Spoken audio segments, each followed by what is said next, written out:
Hello and welcome to my review of They Are Billions, or They Are Billions, or however you want to say it. It's about £21 on the Xbox store. That's UK money, obviously. I reckon that's about, well, it's probably sub $30 if you're in US. I don't know what it is, euros. Now, it's a survival sort of strategy game basically, and you've got two modes at the moment. There's no campaign. There's a campaign on the PC, but apparently it's not very good, and I couldn't understand why. And I'm not saying there's out wrong with the game. That's why we're doing the review. Otherwise, I'd just say don't buy it straight away.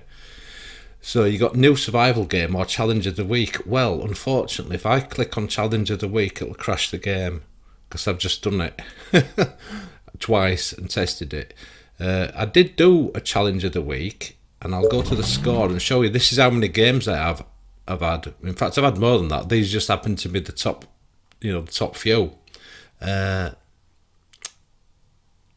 I only been playing it since, well, I've got quite a few hours in it, to be honest with you. I played the hell out of it yesterday and this morning, and now I'm doing the review. So I've got probably a good. Each one of these could be anything from like 10 minutes, 15 minutes to a couple of hours. You see. Now the community challenge I did.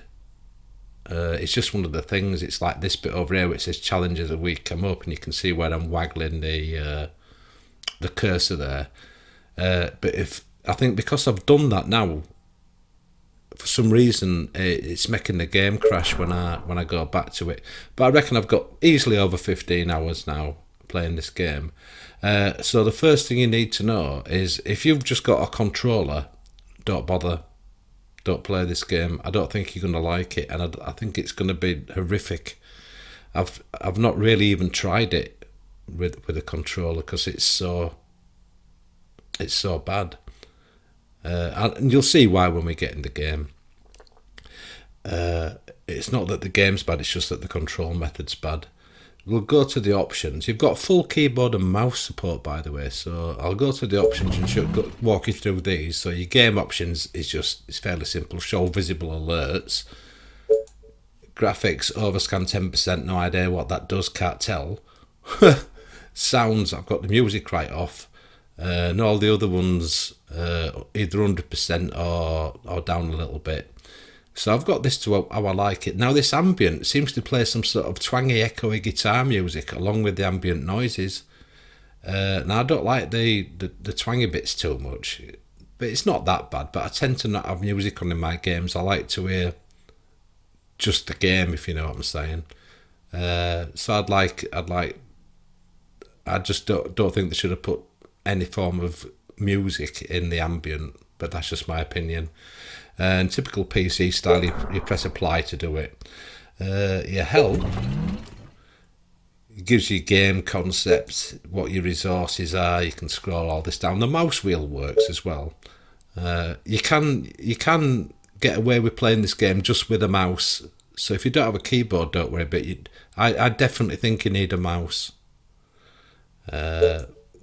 Controller, which it's not good. Mouse, keyboard shortcuts, very handy. Like I say, if you can do it with the keyboard, do so. I'm getting a new keyboard and a mouse today, so I might do an update. Not for this review, in case anyone decides to take the plunge. I've just got a cheap Logitech one coming. It's a keyboard and mouse wireless combo because my keyboard's wired, and obviously I sit at a desk, so a wired keyboard's okay for me, but it's not going to be okay for everybody. And also, I'm playing this on a very large, very large. When you're sitting where I am, it's basically a 40 plus inch Samsung. I think it's 40 plus inch, 42 inch. TV at 4K on an Xbox One, but I'm sitting very, very close to it. So I have to move my head around to see things, which is a little bit of a problem in this game, as you'll see when we get into actually playing it a little bit. So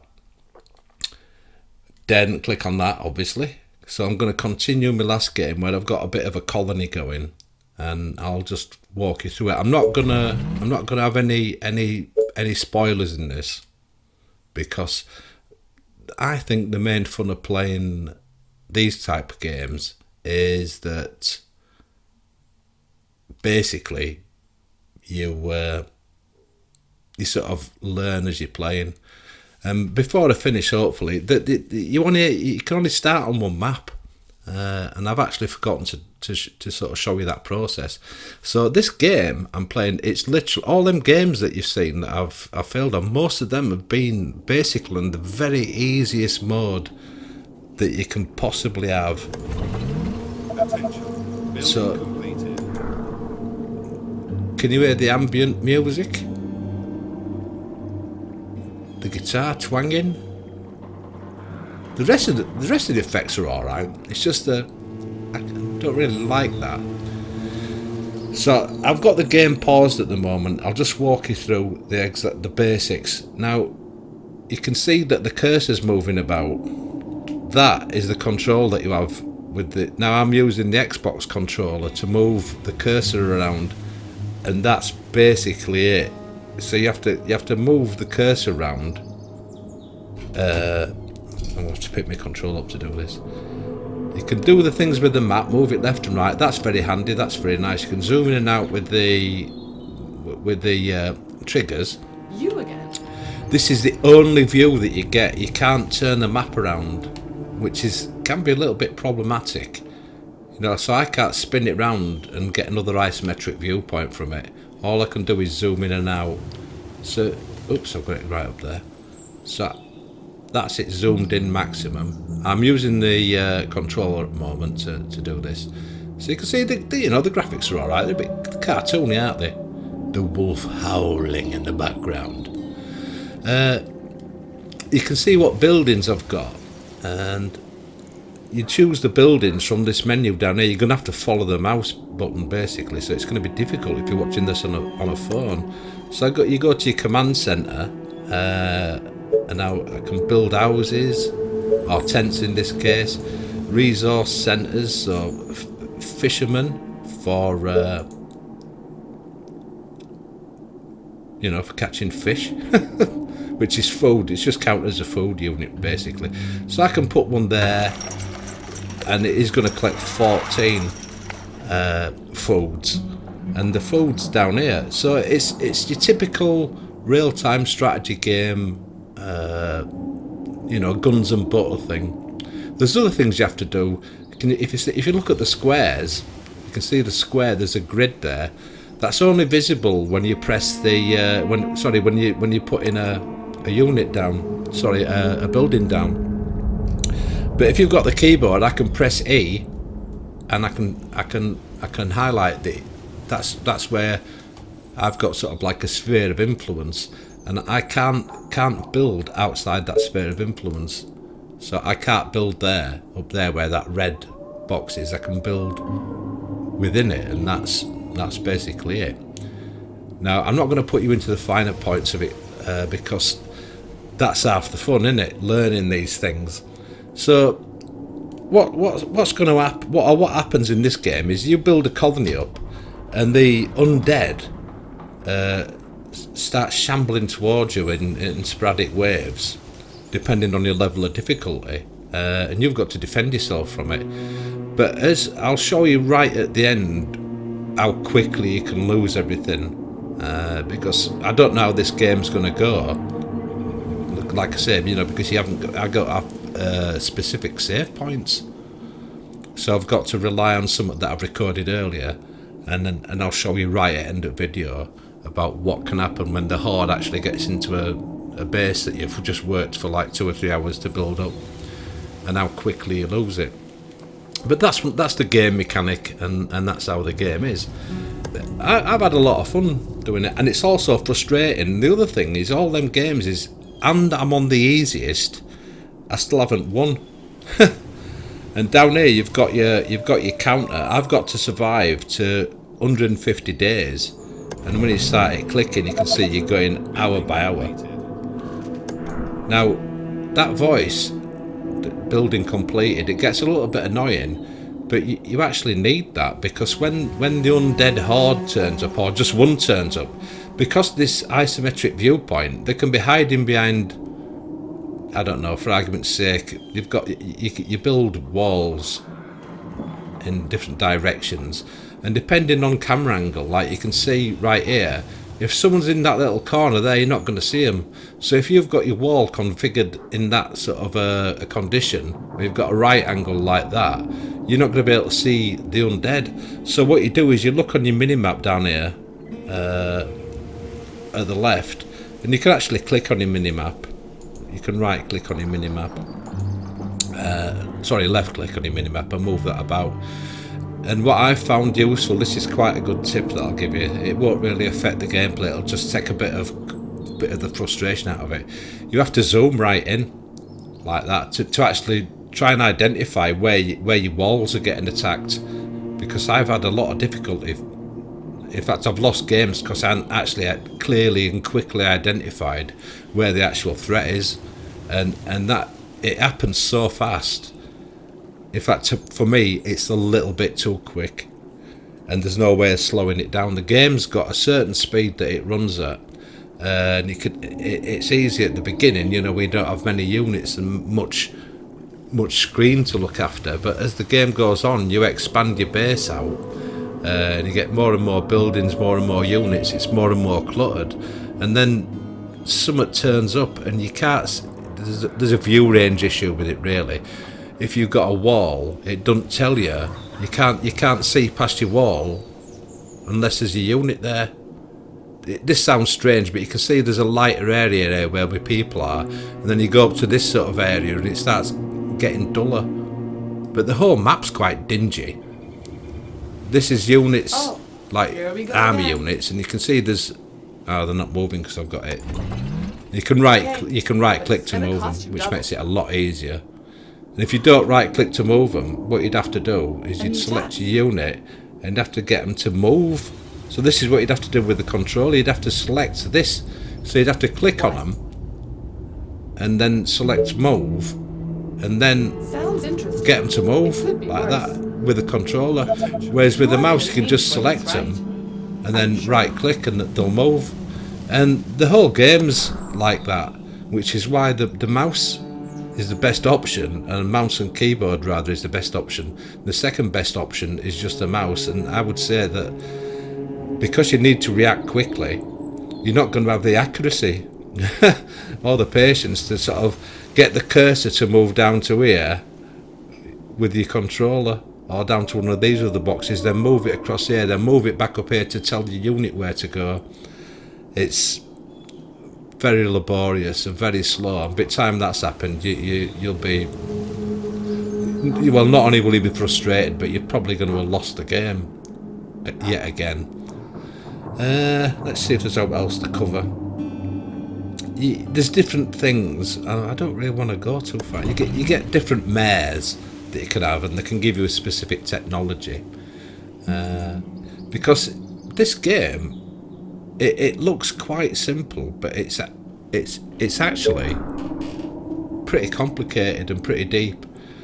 You've got a balancing act to do, like you always have with a real-time strategy game, and that's like population versus food, and then on top of that you've got energy as well, and then you've got to collect your resources, like you've got gold's automatically collected as like a tax on your people. And then you've got wood, which you've got to collect yourself by putting a sawmill up.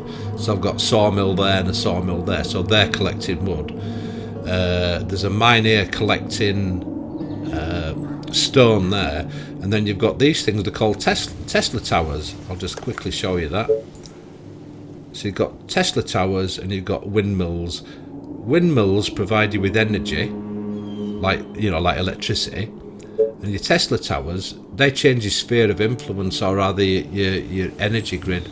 So this can be quite tactical, where to stick them as well, because you see this how it lights up and moves about, and you get more grid to work with. So you can predict when that one's built, you can then put another one up in this area to move that way. And the other game concept is that these zombies, they're all over the map. And when you start the game, I'll do a game from right from start before we finish as well, by the way, so you can see what your starting conditions are actually like.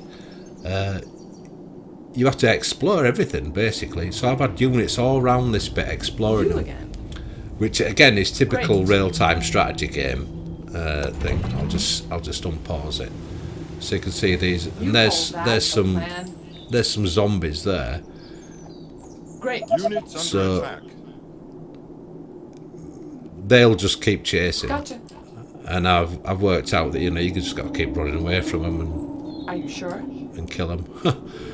I might have screwed this up already, but you never know. You know, things could happen. If just one of these gets in your base, you're finished. If you don't have any soldiers there, because when they get into one of these buildings here, you'll get them zoom. You'll get 4 zombies coming out of each one of these. And then they'll attack that one, then you get another 4, now you got 8, then you'll get another 4 coming out of this one, and so on. So you get a cascade effect.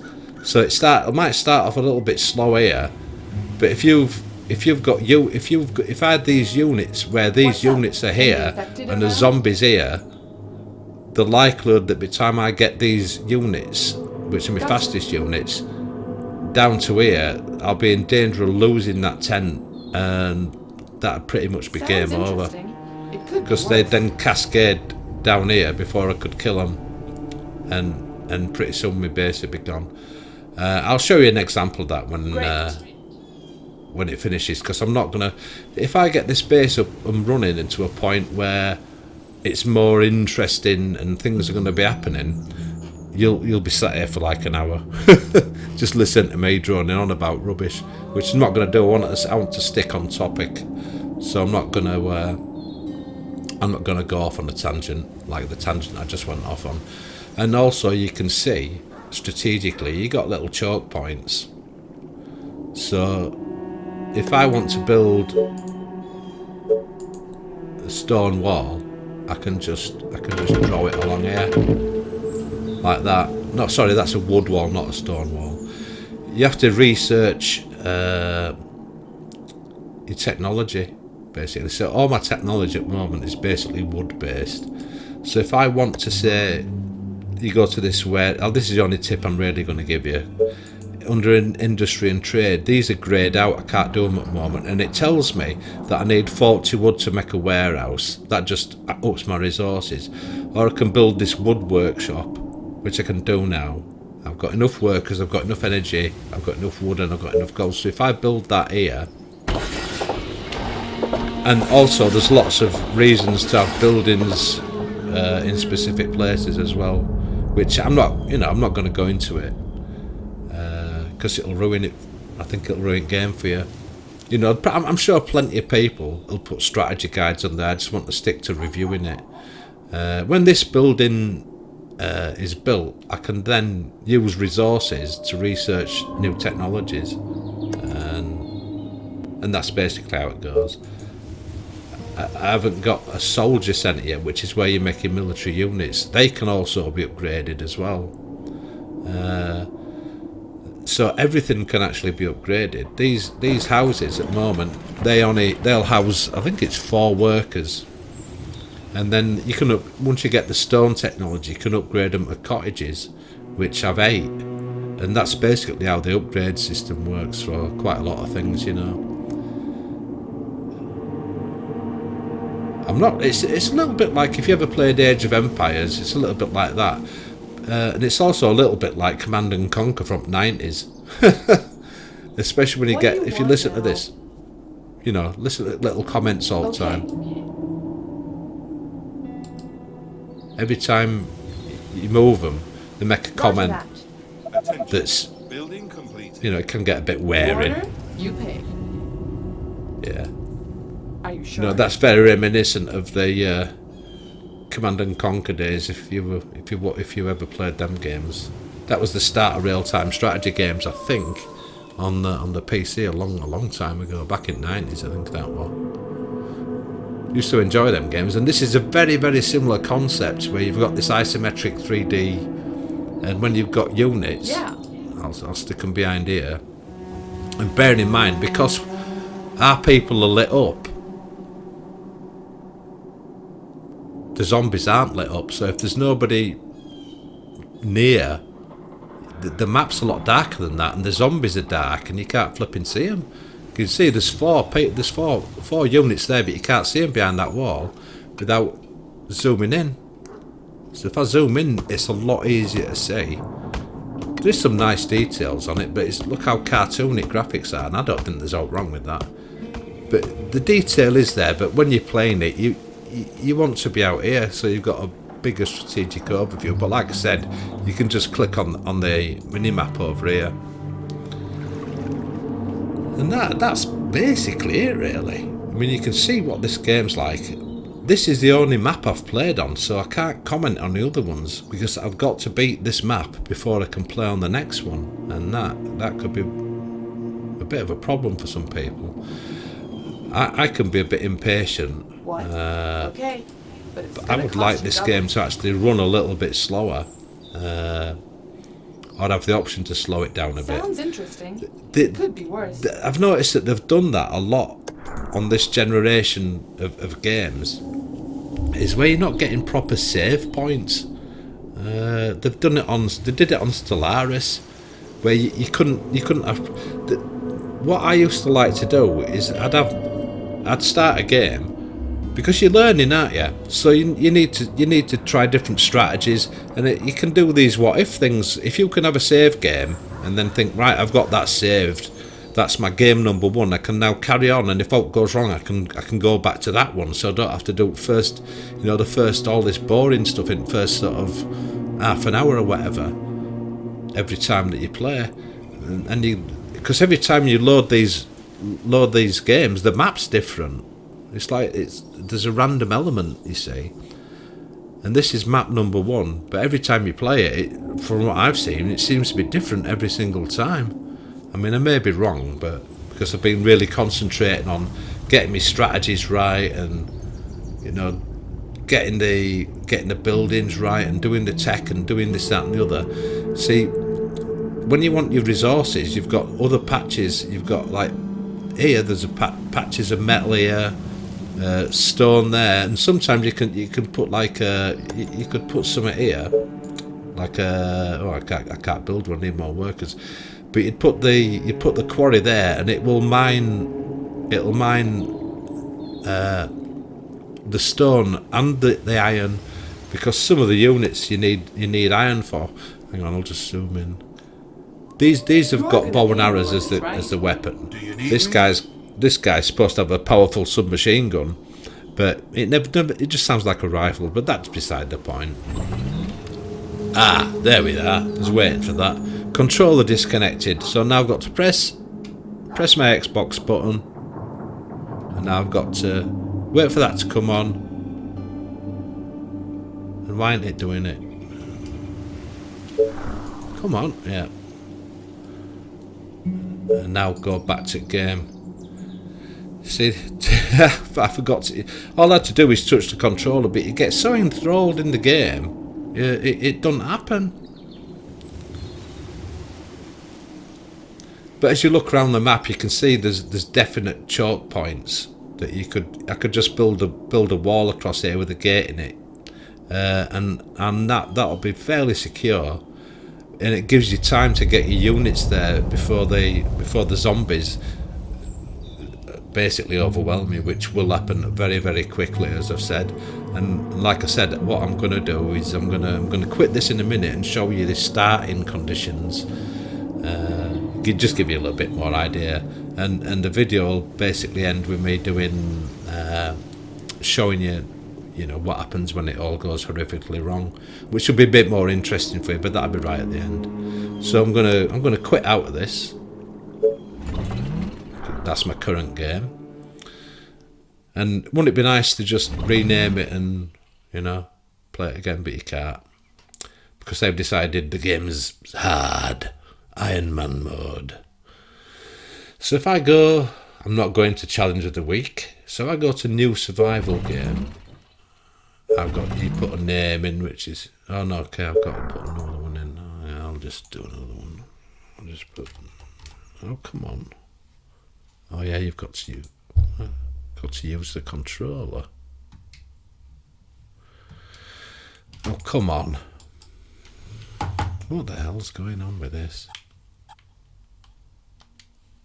Yeah, I've got you. You can't see it, but I'm using the controller right now. And I'm using the keyboard to type it in.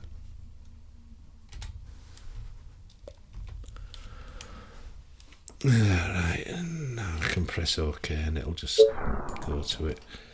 I mean, you can't really complain about that, you know, that sort of thing happening, because that's just the nature of how the Xbox works. So my map, click on that, they're all locked. You've got Dark Moorland, Peaceful Lowlands, Frozen Highland, Desolated Wastelands.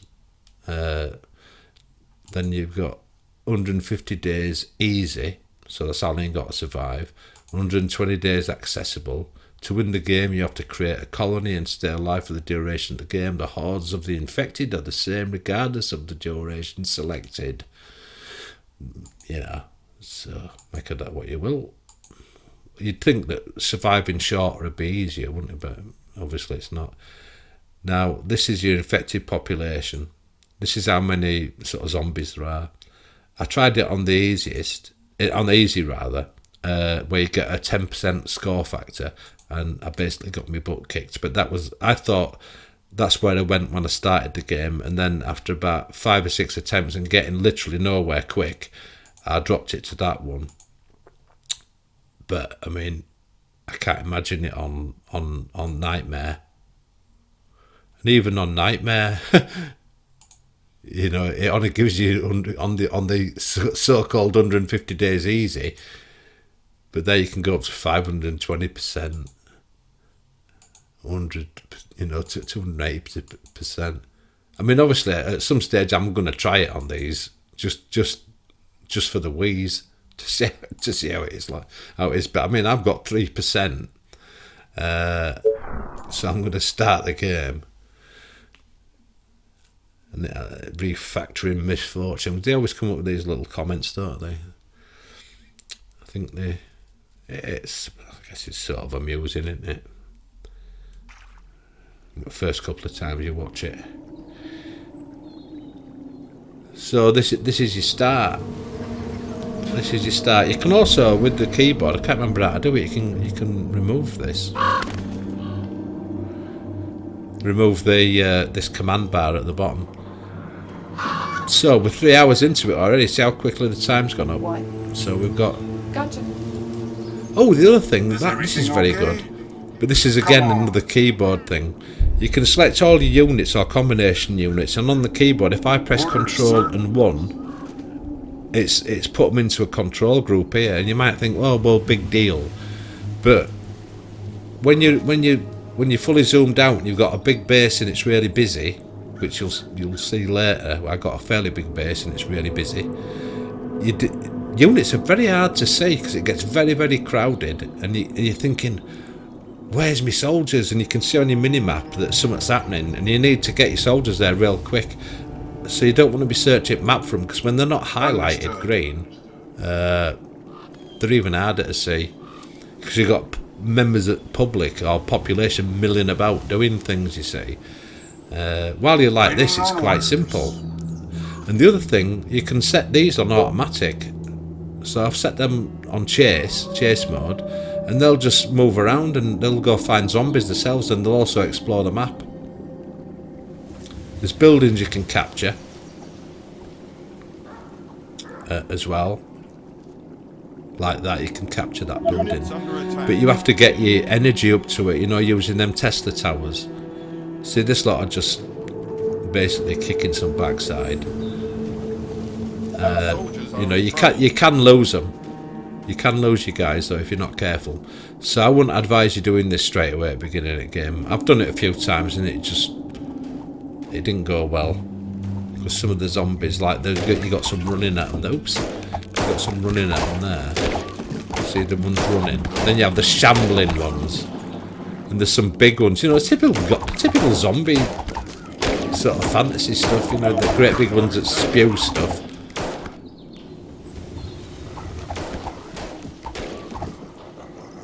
And the other thing that's cool as well is that your units can become veterans. I don't know if you can go up to elite status, but they definitely work better when they've been doing a lot of killing. For the colony! Right, now I've captured that, but I can't use it. It's a radar. It just reveals the map and shows you zombies shuffling about. So basically, you start off, and the first thing you've got to do is build some of these tents.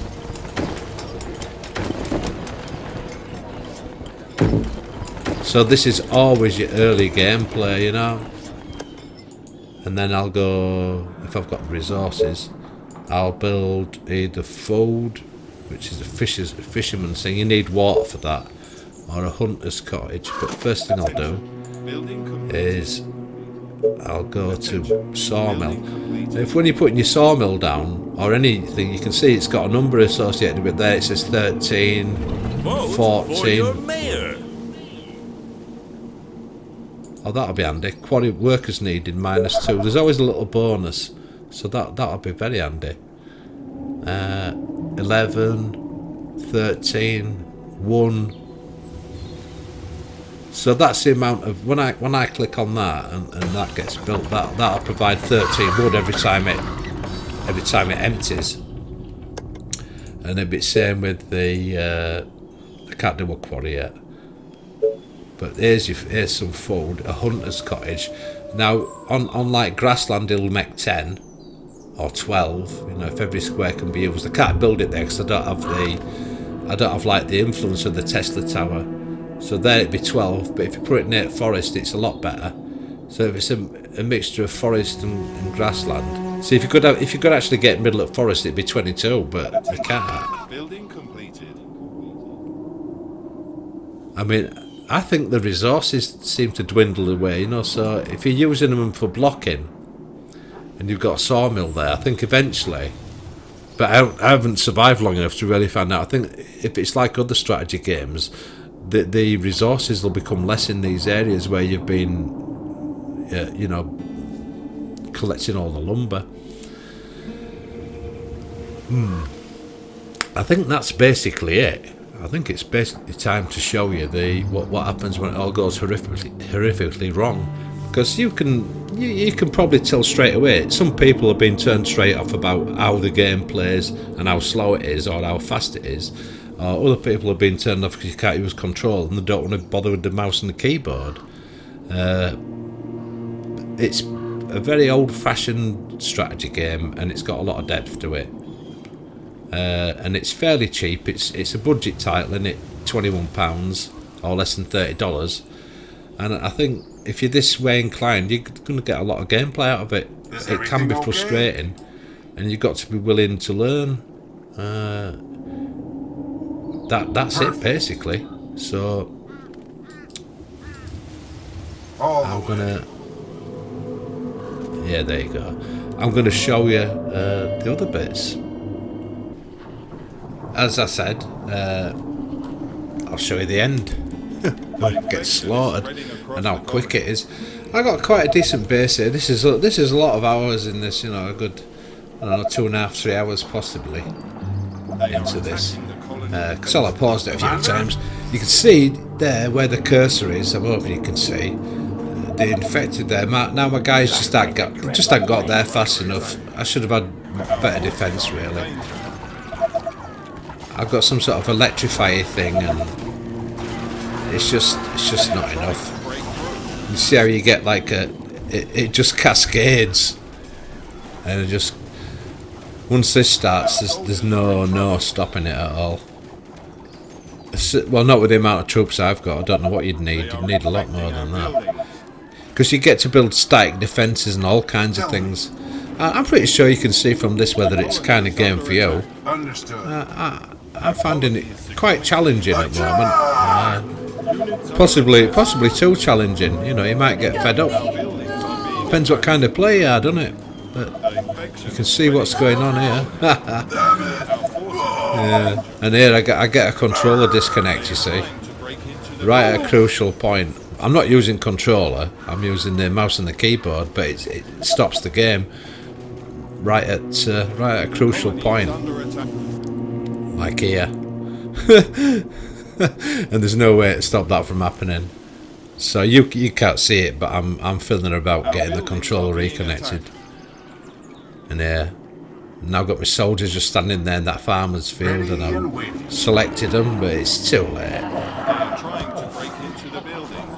And there we go. Well, you're going to see that a lot. I hope this has been helpful for you. Thanks for watching. I'll see you later. Bye bye.